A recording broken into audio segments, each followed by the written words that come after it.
Hello Aries, welcome to your reading. My name is Maria and this is a tarot reading for you if you have Aries anywhere dominantly in your chart, if you're a cross-watcher, meaning you have an Aries in your life that you're close to, and then this reading could actually be for you. Or something else could have drawn you here. If the story rings true, then surely it was meant for you as well. So Aries, you come out incredibly unbothered. You come out with the Detox card, having just a really cozy and chillaxing experience. And it could be as such, but it looks like in particular because you have been putting up some boundaries. Come out with this card. It's in Danish. It's called Boundaries, and it has sort of this card, this card on it, or the sign that says "Do not disturb." So you're sitting in this bathtub, and you've told somebody to not disturb you. Maybe not in so many words. Could have been just energetically that you've sent out that you're not willing to be bothered by a certain someone or a certain community or others as such. Because it's coming later, but let me just say that you're feeling incredibly good because you're actually you're showing up with your boundaries in the world, and you're showing that self-respect to yourself, that to not let yourself be swayed by others or to let others manipulate you emotionally in particular. I think this is mostly that, or energetically, because somebody else has been or is in your environment that has a lot of projections on you. This card comes out, it's called Hope, and it has a story about somebody who hoped that you were gonna save them and that you were gonna be sort of their saving grace. The story that comes with the card, this is from the Zen transformation tarot, is that, two people who are lost in the jungle and then find each other, and they're super happy to find each other, but then, then they're still lost, or that old story of somebody jumping into a well with somebody else, and then, well, now there are two people in the well, and it's not now they're both lost.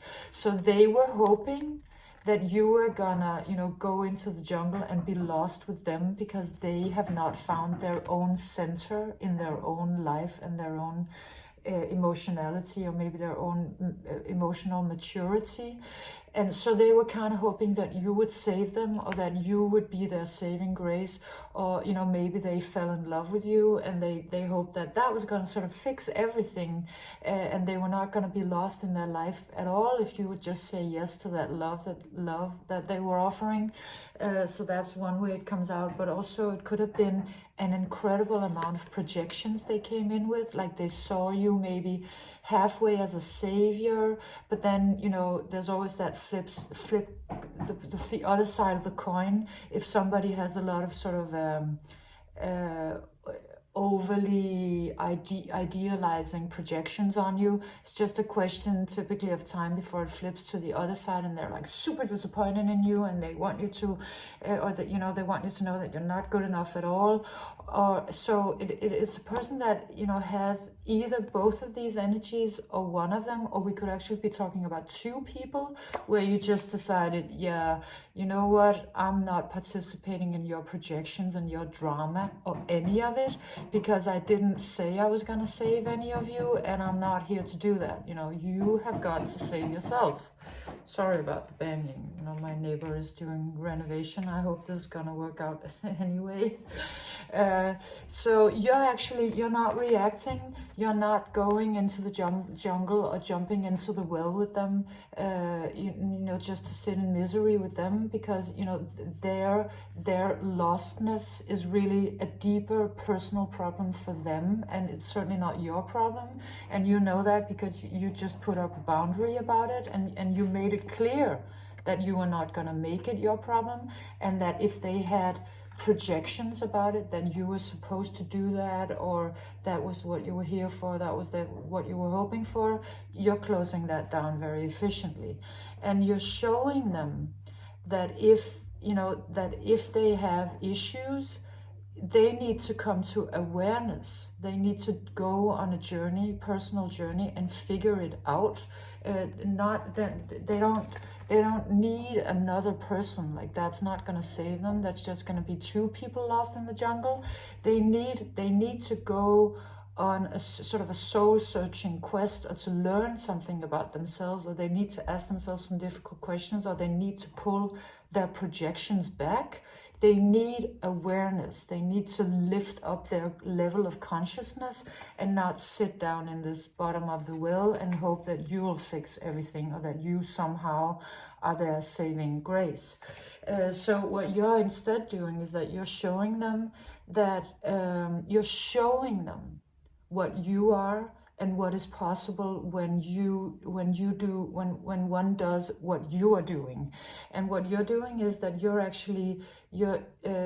exhibiting self-respect, and you're exhibiting knowledge of yourself, and that being in and of itself abundance. And that abundance that you're exuding is, of course, what in the first place made them really drawn to you.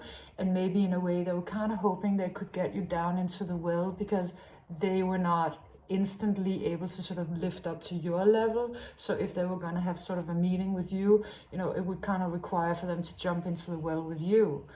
And so, but you're not doing that. You might have done that earlier. You might have done that earlier with that person or another person, but you're certainly not doing that anymore. It's almost like also they could have been guilting you a little bit. Like, oh, I don't have a lot of energy, and could you just give me yours, because you kind of look like you're so abundant. So if I could just sort of take you down with me, then I wouldn't feel so bad. And you're like, no, that's not how we're going to play this. I'm going to be this because this is what I am. And then you can aspire to be this, and you can see how I'm doing it if you want to learn about it. But I'm not going to let you drag me down, and I'm not going to let you guilt me of the abundance that I have created with my bare hands. You have two hands as well. You should use them for that, instead of using them to sort of point your fingers at this, that, and the other. And then kind of an amazing thing happens, because the moment when you pull out of sort of being their mirror, either positive or negative or both, it is actually sort of triggering an awakening in them, because they were sort of in this hall of mirrors with you, and halfway hoping you would save them, and halfway hoping you would be a little less than what you are, so that they wouldn't feel threatened by you. And since you're not doing any of those things, and you're just staying in your yogic warrior abundance, I feel great, I'm gonna go treat myself to a spa energy, because you're staying in that and you're not letting yourself be dragged down. It's like that's sort of like, oh, okay, yeah, actually I could also awaken into feeling better, because I actually have that within me.